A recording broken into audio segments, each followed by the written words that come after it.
A big thanks to our panelists and a huge thanks to Paul for guiding us through the day with his provocative questions.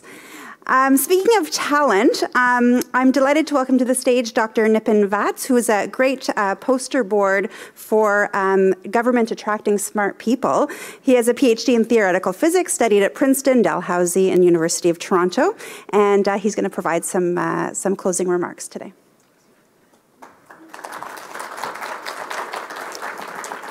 Thanks very much for having me. I like to call myself a recovering physicist, for those who know what I mean.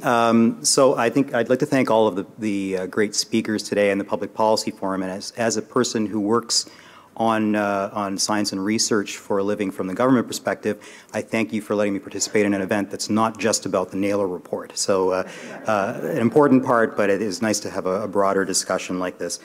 I just say the big theme that came across to me today was about integration, and we hear that a lot about the need to better integrate all the elements of the innovation system.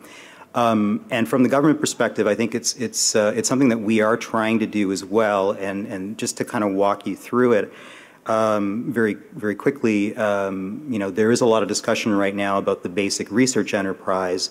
Both in terms of levels of investment as well as in terms of better supporting the kind of multidisciplinary research that is the reality of today and can better support the kind of economic outcomes of the future.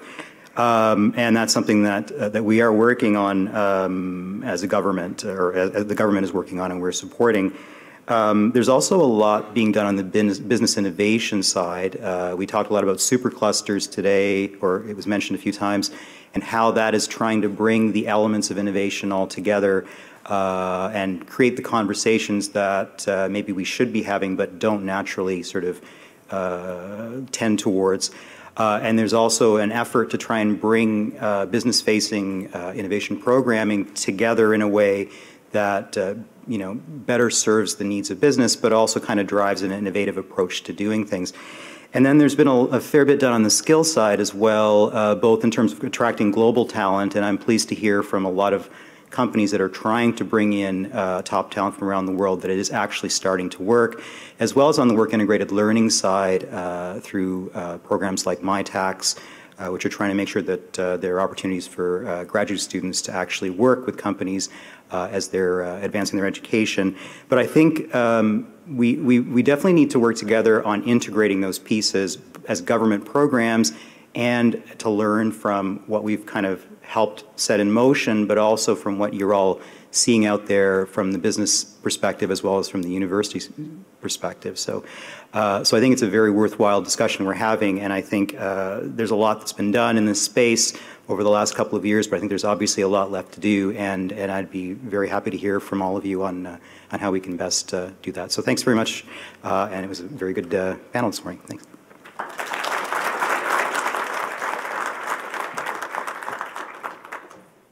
Excellent. So the Public Policy Forum will be preparing a report based on the findings from today and our roundtables, and you will all receive a draft copy of that before it goes out. So thank you for joining us and being part of the discussion. We look forward to seeing many of you on April 12th at our Testimonial Dinner and Growth Summit. Speakers include folks like Linda Hasenfrantz, Mark Carney, Minister Baines, Katie Telfer, Dominique Barton. So we really have a star-studded lineup for that day, as well as some of the leaders from the economic table and the supercluster initiatives. So looking forward to seeing you in Toronto on April the 12th. Thank you for joining us this morning, and we look forward to seeing you again soon.